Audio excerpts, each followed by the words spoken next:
नमस्कार साथियों। आज हम ये समझने का प्रयास करते हैं कि आखिर हर व्यक्ति का जो जीवन है, उस जीवन में किन किन कार्यों को एक व्यक्ति को करना पड़ता है।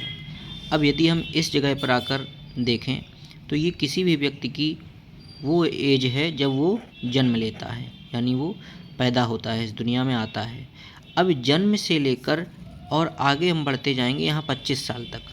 यहाँ तक का जो भी समय है वो पिता के आश्रित रहने वाला समय है। यहाँ पर बंदे को टेंशन नहीं है उसको क्या करना है। यहाँ पे सबसे ज़्यादा जो टेंशन होती है वो पिता को होती है कि इसको पढ़ाना है, इसकी पढ़ाई करनी है, इसको ठीक से ये सेट हो जाए, सारी चीज़ें समझ जाए। तो 0 से लेकर 25 तक का जो समय है, यहाँ पर आप लापरवाह हो सकते हैं। अपने पिता पर आश्रित रहेंगे, माँ पर आश्रित रहेंगे, यहाँ तक आपके सपोर्ट में सब खड़े रहेंगे।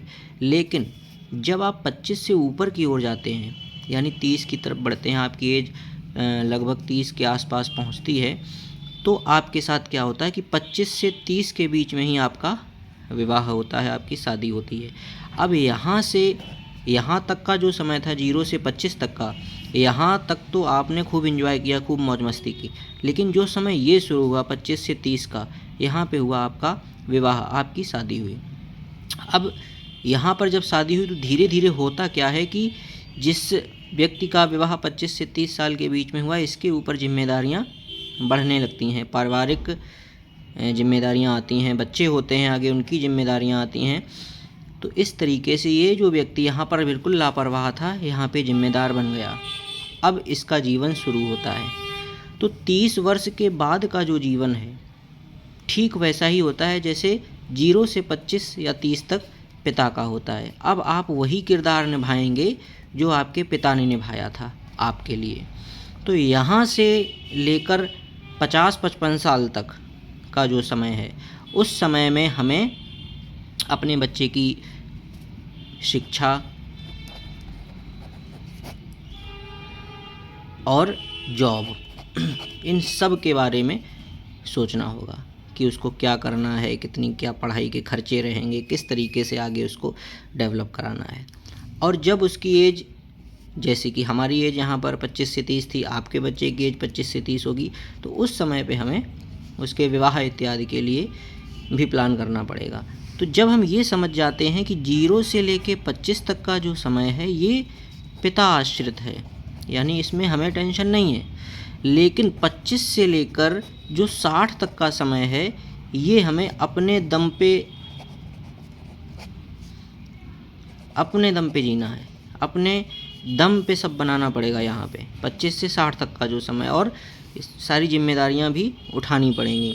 अब यहाँ तक तो चलो ठीक है, कर लिया जो भी कर रहे हैं। लेकिन अब यदि 60 के बाद का समय हम 15 साल भी मान लें तो तकरीबन 75 साल का हो जाता है व्यक्ति। तो समस्या ये है कि यहाँ तक तो आप कर लोगे, लेकिन यहाँ के बाद जब आप बिल्कुल खाली हो जाओगे, तब आपके पास जो 15 या 20 साल का समय रहेगा, उसमें आप क्या करोगे। तो उसके लिए जो सरकार की योजनाएं हैं, जो अन्य योजनाएं हैं, उनमें कॉन्सेप्ट आया रिटायरमेंट का कि भाई रिटायरमेंट प्लान ले लो, तो उससे आपकी सारी जिम्मेदारियां भी पूरी होती रहेंगी और आपके रिटायरमेंट के टाइम पे आपको आर्थिक एक सहारा मिलता रहेगा। क्योंकि आर्थिक सहारा बहुत ज़रूरी है, बिना अर्थ के जीवन नहीं चलता है। तो आर्थिक सहारा आपको 60 से लेके और जो 80 तक का एज गैप ये रहेगा, ये जो 20 साल आगे आप जीने वाले हैं, जिसकी कोई तैयारी नहीं है, उसी के लिए रिटायरमेंट प्लानिंग होती है कि भाई जो 60 से 80 साल तक का जो ये समय है, जो ये 20 ईयर निकलेंगे, ये कैसे कटेंगे। क्योंकि जब ये वाला समय होगा तो आपके जो बच्चे हैं वो अपने बच्चों की जिम्मेदारियां निभा रहे होंगे, ठीक ऐसे ही जैसे आपने अपने बच्चे की शादी, विवाह इत्यादि ये सब किया, पढ़ाई लिखाई उनकी करवाई। तो यहाँ पे आपके बच्चे अपने बच्चों में व्यस्त होंगे, फिर आप उस समय पे अकेले रहेंगे। तो उस समय पे आपको पति पत्नी दोनों को अपने दैनिक गुजारे के लिए अभी प्लान करना पड़ेगा कि भाई जब वो समय आए, जब आपका 60 प्लस का समय आए, उस समय आपको टेंशन ये ना रहे कि हमारे पास धन कहाँ से आएगा, तो धन आता रहे। धन आता रहे, इसकी हमें प्लानिंग करनी। यही रिटायरमेंट प्लानिंग है कि उस समय पे हमें ना सोचना पड़े और कल को आपके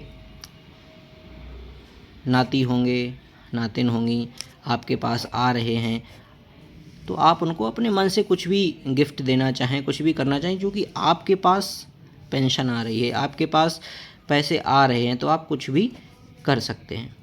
और आपके पास पैसे नहीं आ रहे हैं तो बहुत सी चीज़ें बिगड़ जाती हैं।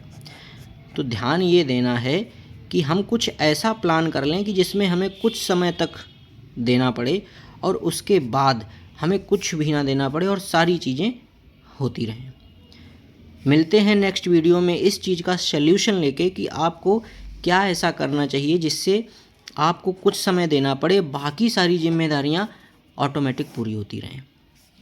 देखिए, ये विषय ऐसा है कि जब तक आप इस पर चर्चा नहीं करेंगे, जब तक आप इस बारे में सोचेंगे नहीं, तब तक आप इस चीज़ को समझ नहीं पाएंगे। ये ठीक वैसा ही है जैसे हम दिन प्रतिदिन अपनी उम्र को पूरा करते हैं लेकिन हमें लगता नहीं है कि हम कितने बड़े होते जा रहे हैं। ठीक ऐसे ही है, कब आप 60 साल के हो जाओगे, कब आप अपनी जिम्मेदारियां निभा के फुर्सत होकर 70वें साल में पहुंच जाओगे, आपको पता ही नहीं चलेगा।